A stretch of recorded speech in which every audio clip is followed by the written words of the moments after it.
नमस्कार दोस्तों, मैं राघव दीक्षित आपका अपने YouTube channel success Vista classes पर बहुत बहुत स्वागत करता हूं। दोस्तों, आपके आगामी एग्जाम्स को देखते हुए हम मध्यकालीन भारत के इतिहास की प्रैक्टिस सेट को पूरा कर रहे हैं। अगर दोस्तों आप मध्यकालीन भारत के इतिहास के इस प्रैक्टिस सेट को सॉल्व कर रहे हैं तो एक भी प्रश्न आपका मध्यकालीन भारत के इतिहास से गलत नहीं होगा।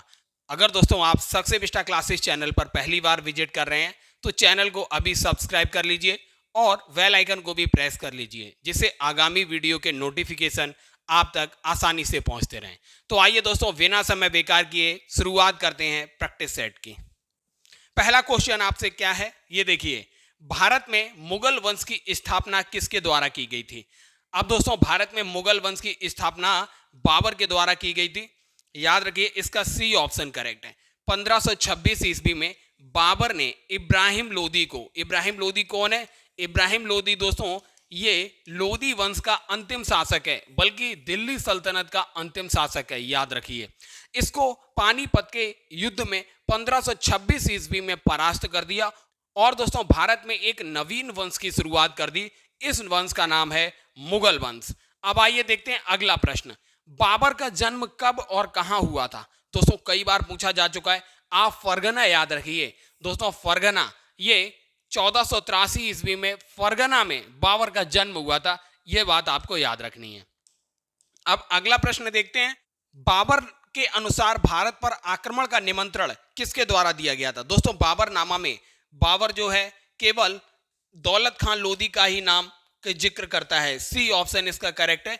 बाबरनामा में बाबर केवल दौलत खान लोदी के नाम का जिक्र करता है। हाँ, कुछ इतिहासकार हैं जो राणा सांगा का भी जिक्र करते हैं। अभी राणा सांगा को लेकर काफी विवाद का विषय रहा, तो इस चीज को याद रखिए। इतिहास में आप देखेंगे कुछ इतिहासकार हैं जो राणा सांगा को मानते हैं, लेकिन दौलत खान लोदी का वर्णन स्वयं बाबर भी करता है। तो अब देखते हैं दोस्तों अगला प्रश्न।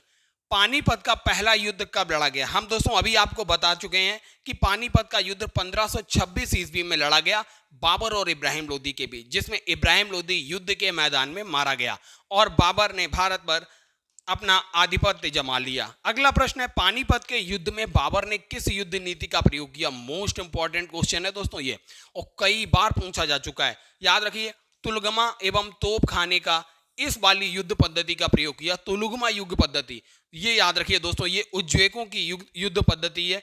ये भी कई बार पूछा गया है। बाबर के दो प्रसिद्ध तोपची कौन थे? मोस्ट इंपॉर्टेंट है और मध्यकालीन भारत से कई बार पूछा जा चुका है। तो दोस्तों याद रखिए, उस्ताद अली और मुस्तफा, ये जो थे बाबर के प्रसिद्ध तोपची थे। अगला प्रश्न देखते हैं दोस्तों। बाबर को कौन सी उपाधि दी गई थी? दोस्तों जिसका अर्थ उदारता है, उदारता के लिए दी गई। वैसे बाबर ने गाजी की भी उपाधि धारण की थी दोस्तों, याद रखिए, लेकिन बाबर ने उपाधि धारण की थी उदारता के लिए, वो थी कलंदर। कलंदर का मतलब होता है उदार व्यक्ति। तो याद रखिए, कलंदर की उपाधि जो उसने ली थी वो उसकी उदारता के लिए दी गई थी। अगला प्रश्न है, खानवा का युद्ध कब हुआ? हम दोस्तों आपको एक ट्रिक बताते हैं। पान खा चल घर, ये याद रखिए। ये दोस्तों बिल्कुल सीक्वेंस में युद्ध हैं। 1526, 1527, 28 और 29। पान का मतलब पानीपत, खा का मतलब खानवा का युद्ध, चल का मतलब चंदेरी का युद्ध और घर से हो गया घाघरा का युद्ध। ये इसी सीक्वेंस में याद रखिए। पानीपत का युद्ध 1526 में, खानवा का युद्ध 1527 में, चंदेरी का युद्ध 1528 में और घाघरा का युद्ध 1529 में होता है। अब दोस्तों देखते हैं अगला प्रश्न। खानवा के युद्ध के बाद बाबर ने कौन सी युद्ध उपाधि धारण की थी? तो दोस्तों खानवा के युद्ध में जब राणा सांगा को परास्त कर देता है बाबर, तो उस समय इसने गाजी की उपाधि धारण की थी। सी ऑप्शन बिल्कुल करेक्ट हो जाएगा। अब आइए देखते हैं दोस्तों अगला प्रश्न। चंदेरी का युद्ध बाबर ने किससे लड़ा था? मेदिनी राय। चंदेरी का युद्ध दोस्तों मेदिनी राय के खिलाफ लड़ा गया था। इसका सी ऑप्शन करेक्ट है। 1529 ईस्वी में किस संयुक्त सेना को बाबर ने पराजित किया था? जो दोस्तों घाघरा का युद्ध होता है, याद रखिए, बिहार और बंगाल की संयुक्त सेना को इसने परास्त किया था। ये किस युद्ध में किया था? घाघरा के युद्ध में किया था 1529 ईस्वी में। ये भी याद रखिए।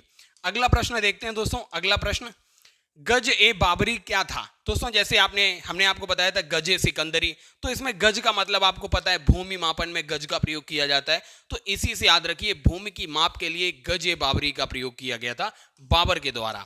अगला प्रश्न है, बाबर की आत्मकथा किस भाषा में लिखी गई? दोस्तों याद रखिए, नामा शब्द जो होता है, नामा, ये तुर्की भाषा का शब्द होता है।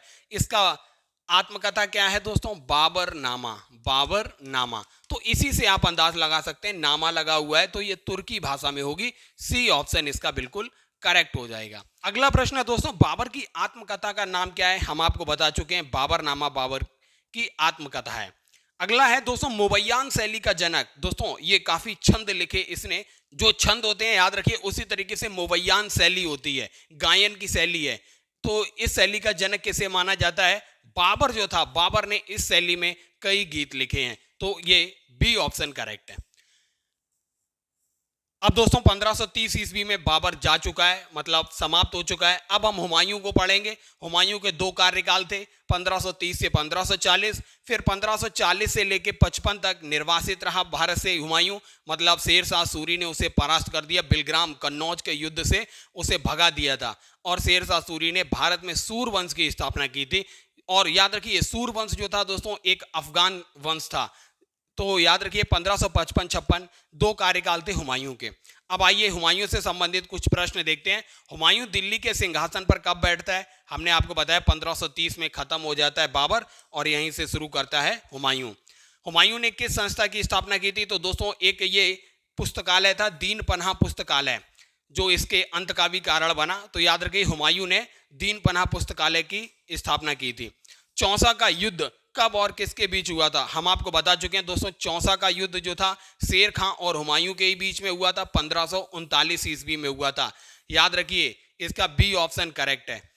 अगला प्रश्न देखते हैं, कन्नौज का युद्ध कब और किसके बीच हुआ? अगले ही वर्ष दोस्तों 1540 ईस्वी में हुमायूं को परास्त कर देता है शेर खां, और यहीं से हुमायूं भारत से भाग जाता है और सूरी वंश की स्थापना हो जाती है। इसी युद्ध के बाद, कन्नौज के युद्ध के बाद, इसे बिलग्राम का युद्ध भी कहते हैं। अगला प्रश्न दोस्तों, 1555 ईस्वी में हुमायूं ने किसे पराजित कर पुनः दिल्ली पर अधिकार किया? तो दोस्तों ये सूरी वंश का जो अयोग्य शासक था, काफी असफल शासक रहा ये सिकंदर सूरी, ये अयोग्य शासक था और काफी कमजोर भी शासक था। तो याद रखिए, बी ऑप्शन करेक्ट था।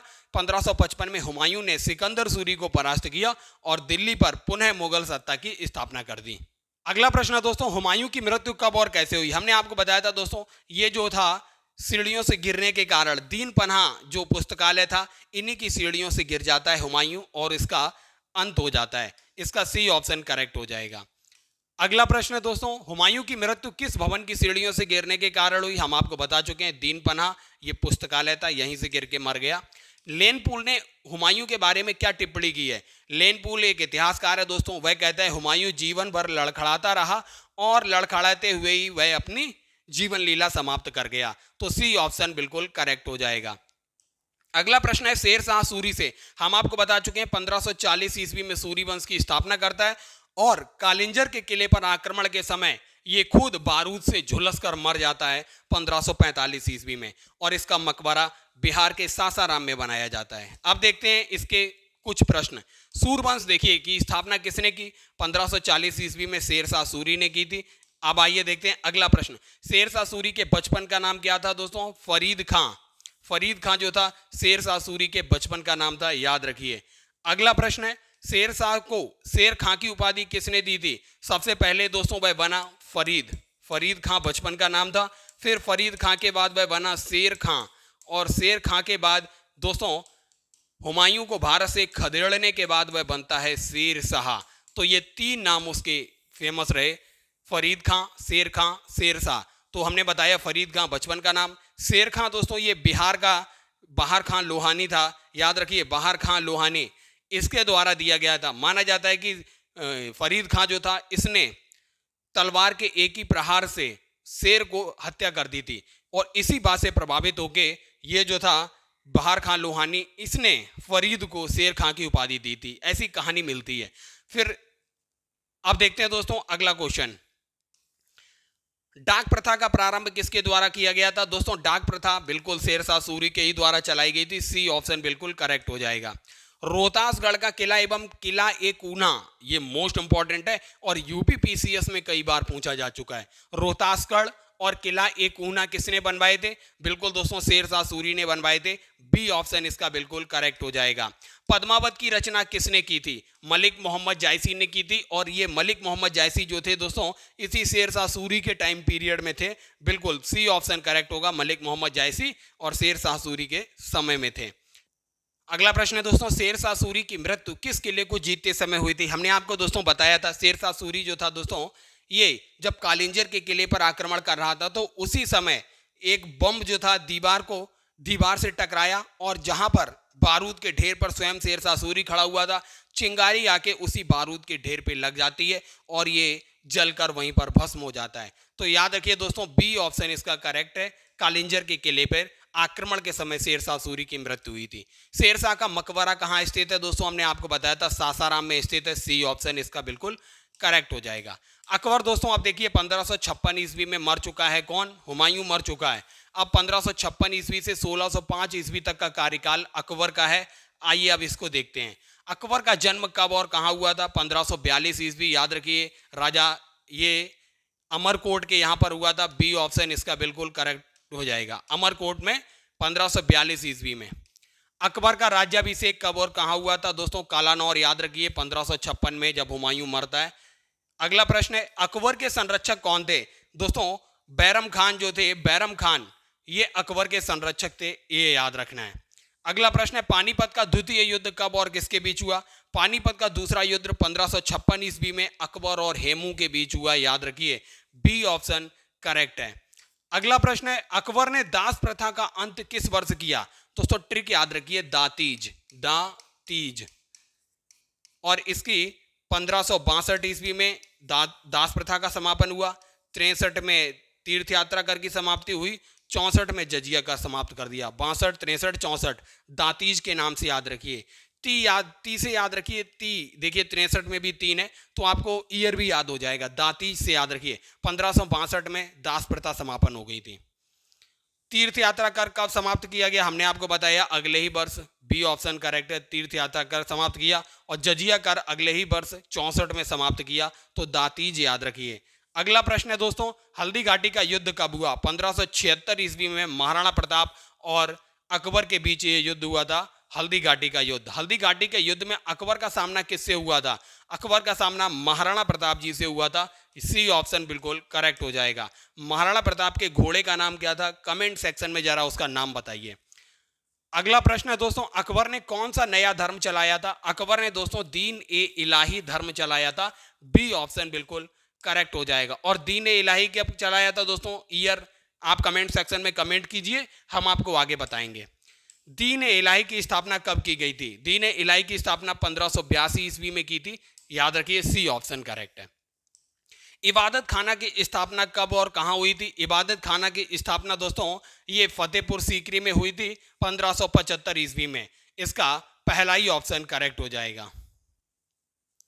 दीन इलाही धर्म स्वीकार करने वाला प्रथम हिंदू कौन था? तो बीरबल जो था दोस्तों इसी का नवरत्न में से एक था, अकबर के नवरत्न में से, तो बीरबल याद रखिए।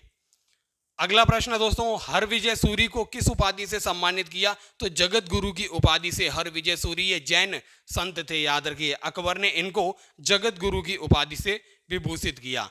अकबर के सूफी संप्रदाय से प्रभावित था? मोस्ट इंपॉर्टेंट है दोस्तों, चिश्ती संप्रदाय से प्रभावित था।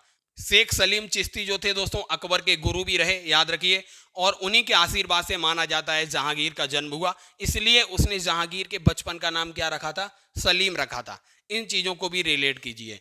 अकबर के प्रसिद्ध दरबारी संगीतज्ञ कौन थे? तानसेन थे। तानसेन जरा कमेंट सेक्शन में दोस्तों तानसेन जी का मकबरा कहां पर स्थित है ये बताइए। अगला प्रश्न है अकबर के चित्रकार कौन थे? अकबर के चित्रकार दोस्तों बसावन थे। बिल्कुल पहला ही ऑप्शन करेक्ट होगा।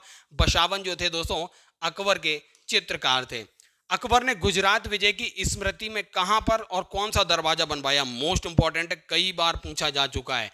याद रखिए फतेहपुर सीकरी में जो बुलंद दरवाजा है, कभी आपने देखा हो, वह अकबर ने जब गुजरात विजय में की थी तो उसी की स्मृति के स्वरूप उसने बुलंद दरवाजे का निर्माण कराया था। अगला प्रश्न है अकबर की कौन सी प्रशासनिक प्रणाली प्रसिद्ध है? तो अकबर की दोस्तों मनसबदारी प्रणाली काफी ज्यादा प्रसिद्ध है। बी ऑप्शन इसका बिल्कुल करेक्ट हो जाएगा। अगला प्रश्न है, अकबर की मृत्यु के बाद उसका मकबरा कहां बना? सिकंदरा में बना। सी ऑप्शन बिल्कुल करेक्ट हो जाएगा। अगला प्रश्न है, मुगलों की राजकीय भाषा क्या थी? मुगलों की राजकीय भाषा फारसी थी। सी डी ऑप्शन इसका बिल्कुल करेक्ट है। अब दोस्तों जहांगीर के बारे में देखते हैं। 1605 ईस्वी में अकबर समाप्त होता है। 1627 ईस्वी तक जहांगीर शासन करता है। 1605 से 1627। जहांगीर के बचपन का नाम क्या था? हमने आपको बताया था दोस्तों, अकबर ने शेख सलीम चिश्ती जो थे, चिश्तिया संप्रदाय को मानता था अकबर, तो शेख सलीम चिश्ती के आशीर्वाद से ही जहांगीर का जन्म हुआ था माना जाता है, इसलिए अकबर ने इसके बचपन का नाम सलीम रखा था। बी ऑप्शन इसका करेक्ट होगा। अगला प्रश्न, 1605 ईस्वी में जहांगीर ने कौन सी उपाधि धारण की थी? 1605 ईस्वी में दोस्तों बादशाही गाजी, गाजी जो थे दोस्तों बाबर ने उपाधि धारण की थी। कौन से युद्ध को जीतने के बाद गाजी की उपाधि धारण की थी? राणा सांगा को परास्त किया था। युद्ध का नाम आप लिखिए। अब देखिए दोस्तों इसका सी ऑप्शन करेक्ट है। प्रश्न हम देखते हैं अगला, न्याय की जंजीर किस मुगल सम्राट ने लगवाई? तो जहांगीर ने न्याय की जंजीर लगवाई। सी ऑप्शन करेक्ट है। जहांगीर की आत्मकथा का नाम क्या है? जहांगीर की आत्मकथा है दोस्तों तुजु के जहांगीरी, और ये जहांगीर के द्वारा नहीं लिखी गई। जरा कमेंट सेक्शन में बताइए, तुजु के जहांगीरी जो जहांगीर की आत्मकथा है ये किसने लिखी? हम आपको आगे बताएंगे। अगला प्रश्न है, किस गुरु को जहांगीर ने फांसी दी थी? तो गुरु अर्जुन देव जो थे दोस्तों, ये 5वें गुरु थे सिखों के, इनको अर्जुन देव को जहांगीर ने फांसी की सजा दी थी, याद रखिए। जहांगीर का मुख्य शिक्षक कौन था? जहांगीर का मुख्य शिक्षक था दोस्तों अब्दुल रहीम खान खाना। सी ऑप्शन बिल्कुल करेक्ट हो जाएगा। और ये दोस्तों बैरम खान का पुत्र था अब्दुल रहीम खान खाना। अगला प्रश्न है, जहांगीर के शासनकाल में किस कला को स्वर्ण काल का माना जाता है? अर्थात दोस्तों आपको बताना है, तो याद रखिए जो चित्रकला है जहांगीर के शासनकाल में इसे स्वर्ण काल माना जाता है। अगला प्रश्न है, जहांगीर के समय भारत आने वाले यूरोपीय यात्री कौन थे? मोस्ट इंपॉर्टेंट है और कई बार पूछा गया है। तो captain Hawkins, sir Thomas Roe और विलियम फिंच। तो याद रखिए ये तीनों के तीनों जो थे ये जहांगीर के शासनकाल में भारत आए। अगला प्रश्न है, जहांगीर का मकबरा किसने बनवाया था? तो जहांगीर का मकबरा दोस्तों नूर जहां के द्वारा बनवाया गया। सी ऑप्शन बिल्कुल करेक्ट हो जाएगा। नूर जहां का वास्तविक नाम क्या था? मेहरुन्निसा। बिल्कुल दोस्तों सी ऑप्शन करेक्ट हो जाएगा। अगला प्रश्न है, नूरजहां की मां अस्मत बेगम को किस खोज का श्रेय दिया जाता है? तो अस्मत बेगम नूरजहां की मां थी। इसको इत्र निकालने की विधि याद रखिए, इसके लिए माना जाता है। ये अस्मत बेगम जो नूरजहां की मां थी, इसी ने ये ट्रिक निकाली थी। शाहजहां 1627 से 1628 ईस्वी तक शासन करता है। शाहजहां का जन्म कब और कहां हुआ था? तो लाहौर 1592 ईस्वी में इसका जन्म हुआ था, याद रखना है। शाहजहां का मूल नाम क्या था दोस्तों? खुर्रम। ए ऑप्शन बिल्कुल करेक्ट हो जाएगा, खुर्रम। अगला प्रश्न है, शाहजहां का विवाह किससे हुआ था? तो शाहजहां का विवाह दोस्तों अर्जुमंद बानो बेगम से हुआ था। इसका सी ऑप्शन बिल्कुल करेक्ट हो जाएगा। अर्जुमंद बानो बेगम को किस नाम से जाना जाता था दोस्तों? अर्जुमंद बानो बेगम को दोस्तों मुमताज महल के नाम से जाना जाता था। बी ऑप्शन इसका बिल्कुल करेक्ट होगा।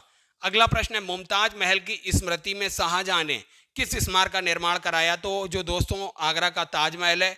बी ऑप्शन इसका बिल्कुल करेक्ट हो जाएगा। अगला प्रश्न देखते हैं दोस्तों। अगला प्रश्न है, शाहजहां ने किस प्रसिद्ध सिंहासन का निर्माण कराया? तो मयूर सिंहासन का निर्माण शाहजहां के द्वारा कराया गया था। इसका सी ऑप्शन करेक्ट है। शाहजहां के शासन काल को स्थापत्य कला का क्या कहा जाता है? स्वर्ण काल कहा जाता है। सी ऑप्शन बिल्कुल करेक्ट हो जाएगा।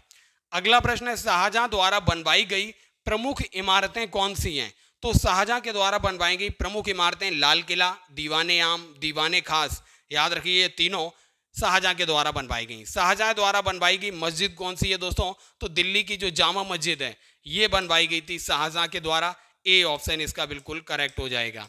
शाहजहां के शासन काल में सफेद संगमरमर से बनी कौन सी प्रसिद्ध मीनार है? तो दोस्तों सफेद संगमरमर से बनी प्रसिद्ध मीनार जो है वो ताजमहल है। सी ऑप्शन करेक्ट है। शाहजहां के दरबार में प्रमुख चित्रकार कौन थे? बहुत इंपॉर्टेंट है दोस्तों, मोहम्मद फकीर और Mir Hashim. C option correct है। शाहजहां के दरबार में प्रमुख चित्रकार थे। अगला प्रश्न है, दिल्ली को राजधानी किस मुगल शासक ने बनाया? दिल्ली को राजधानी दोस्तों शाहजहां ने ही बनाया था। इससे पहले दोस्तों आप देखेंगे मुगलों की राजधानी आगरा हुआ करती थी। अगला प्रश्न है, गुड़ समंदर की उपाधि किसे दी गई? गुड़ समंदर की उपाधि लाल खां को दी गई। बहुत बार पूछा गया है दोस्तों, ए ऑप्शन बिल्कुल करेक्ट होगा।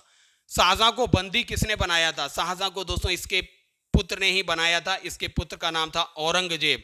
वैसे इसका दारा सिकोहा भी पुत्र था, लेकिन दारा सिकोहा बहुत पितृभक्त था और विद्वान भी था दोस्तों। आप देखेंगे इसने कई ग्रंथों, चाहे महाभारत हो, गीता हो, उपनिषद हो, इन सब का ट्रांसलेशन भी इसने फारसी भाषा में किया है। अगला प्रश्न है, शाहजहां के पुत्रों में सबसे विद्वान कौन था? हम आपको बता चुके हैं, दारा सिकोहा जो था सबसे ज्यादा विद्वान था। इसका डी ऑप्शन करेक्ट है। औरंगजेब से संबंधित प्रश्न देखते हैं दोस्तों। औरंगजेब का जन्म कब और कहां हुआ था? गुजरात, 3 नवंबर 1618 ईस्वी को इसका जन्म होता है। अगला प्रश्न है, औरंगजेब को किस नाम से जाना जाता था? जिंदा पीर के नाम से जानते हैं इसे। पहला ऑप्शन बिल्कुल करेक्ट है। औरंगजेब गद्दी पर कब बैठता है? औरंगजेब दोस्तों 1658 ईस्वी में गद्दी पर बैठता है। बी ऑप्शन इसका बिल्कुल करेक्ट है। औरंगजेब ने किन उत्सवों पर रोक लगाई? तो दोस्तों झरोखा दर्शन और नवरोज, इस पर इसने पूर्णतः प्रतिबंध लगाया। सी ऑप्शन करेक्ट है। 1679 ईस्वी में औरंगजेब ने कौन सा कर पुनः लागू किया? इस दुष्ट ने दोस्तों जजिया कर को पुनः लागू कर दिया था। डी ऑप्शन करेक्ट है। इसी जजिया कर से ये सारे के सारे मुगल खेलते रहे। इसे कभी लगा रहा है कोई, कभी इसको खत्म कर रहा है। देखिए अगला क्वेश्चन है, बीबी का मकबरा कहां बनवाया गया? बीबी का मकबरा औरंगाबाद में बना है। इसका सी ऑप्शन बिल्कुल करेक्ट हो जाएगा। सिखों के 9वें गुरु की हत्या किसने की थी? दोस्तों सिखों के पहले तो 9वें गुरु थे कौन? याद रखिए, गुरु तेग बहादुर। तेग बहादुर जो थे दोस्तों, ये सिखों के 9वें गुरु थे और इन्हीं की हत्या इस दुष्ट आताताई मुगल ने कराई थी, औरंगजेब ने। अगला प्रश्न, औरंगजेब की मृत्यु कब हुई थी? 1707 ईस्वी में। ये धूर्त पृथ्वी के बोझ को कम कर दिया इसने। 1707 ईस्वी में ये समाप्त हो जाता है। अब बहादुर शाह प्रथम से संबंधित कुछ प्रश्न देखते हैं दोस्तों। अगला प्रश्न है, बहादुर शाह प्रथम ने किस कर की वसूली बंद कर दी? तो बहादुर शाह प्रथम ने दोस्तों, वही हमने कहा आपसे, इसी जजिया कर को ये मुगल कोई ला रहा है, कोई बंद कर रहा है, तो बस याद रखना है। अब देखिए खफी खां ने बहादुर शाह को क्या कहा? खफी खां दोस्तों इसने साहिब बेखबर कहा इसको, बहादुर शाह को। याद रखिए ये सी ऑप्शन करेक्ट है। बहादुर शाह की मृत्यु कब हुई थी? बहादुर शाह दोस्तों 27 फरवरी 1712 ईस्वी को समाप्त होता है। बी ऑप्शन इसका बिल्कुल करेक्ट है। 1857 के विद्रोह के बाद बहादुर शाह को कहां निर्वासित किया गया? मेरे पिया गए रंगून। बी ऑप्शन बिल्कुल करेक्ट होगा। याद रखिए बी ऑप्शन। अगला प्रश्न है दोस्तों, मुगल कालीन कुछ इंपॉर्टेंट बुक्स को देख लेते हैं। हुमायूं नामा पुस्तक की लेखिका कौन है? हुमायूं नामा हमने आपको बताया दोस्तों, हुमायूं नामा किसके द्वारा लिखा गया? गुलवदन बेगम के द्वारा लिखा गया। बी ऑप्शन इसका बिल्कुल करेक्ट हो जाएगा। आईने अकबरी किसने लिखी है? आईने अकबरी दोस्तों अबुल फजल ने लिखी है। सी ऑप्शन बिल्कुल करेक्ट हो जाएगा। वादशाह नामा के लेखक कौन है दोस्तों? अब्दुल हमीद लाहौरी। बी ऑप्शन बिल्कुल करेक्ट हो जाएगा। और मासिर आलमगीरी, ये दोस्तों जो मुर्तजायाद था, मुर्तजायाद खां के द्वारा लिखी गई। सी ऑप्शन इसका बिल्कुल करेक्ट होगा। अगला प्रश्न है, रुकात ए आलमगीरी किसके द्वारा लिखी गई पुस्तक? रुकात ए आलमगीरी बिल्कुल दोस्तों, आपको अगर याद है तो आलमगीर उपाधि धारण कौन करता है? यही धूर्त करता है, औरंगजेब। तो इसी के द्वारा रुकात ए आलमगीरी लिखी गई होगी। याद रखिए बी ऑप्शन करेक्ट है। तबकात नासिरी के लेखक कौन है? मिनहाज और सिराज दोस्तों, ये इल्तुतमिश के समय थे। मिनहाज उल सिराज, ये तबकात नासिरी। याद रखिए इसका सी ऑप्शन करेक्ट है। मुंतखिब उल तवारीख किसने लिखी? तो दोस्तों ये बदायूनी के द्वारा लिखी गई। मुंतखिब उल तवारीख बदायूनी के द्वारा लिखी गई। अगला प्रश्न है, तारीख फरिश्ता दोस्तों, अगर फरिश्ता है तारीख फरिश्ता तो फरिश्ता के ही द्वारा लिखी गई होगी। बी ऑप्शन इसका बिल्कुल करेक्ट होगा। पद्मावत का महाकाव्य किसके द्वारा रचा गया? तो दोस्तों ये शेरशाह सूरी के समकालीन थे, मलिक मोहम्मद जायसी, इनके द्वारा पद्मावत काव्य को रचा गया। तारीख रसीदी पुस्तक किसने लिखी? तारीख रसीदी दोस्तों मिर्जा हैदर दोगलत ने लिखी। सी ऑप्शन इसका बिल्कुल करेक्ट हो जाएगा।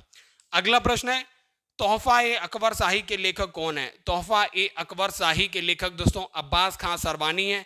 सी ऑप्शन बिल्कुल करेक्ट हो जाएगा। याद रखिए तोहफा ए अकबर शाही, ये पुस्तक अब्बास खां सरवानी के द्वारा लिखी गई। अकबरनामा किसने लिखा? अकबरनामा दोस्तों अबुल फजल के द्वारा लिखा गया। ए ऑप्शन बिल्कुल करेक्ट है। तो दोस्तों आपने देखा हमने मध्यकालीन भारत के इतिहास को लगभग पूरा कवर कर लिया है। अगर दोस्तों मध्यकालीन भारत के इतिहास का ये प्रैक्टिस सेट आपको अच्छा लग रहा है तो सक्सेस विस्टा क्लासेस के एफर्ट को ज़्यादा से ज़्यादा स्टूडेंट तक पहुंचाइए और सक्सेस विस्टा क्लासेस को लाइक, शेयर और सब्सक्राइब भी करते रहिए। दोस्तों आपका सक्सेस विस्टा क्लासेस की वीडियो देखने के लिए बहुत बहुत धन्यवाद।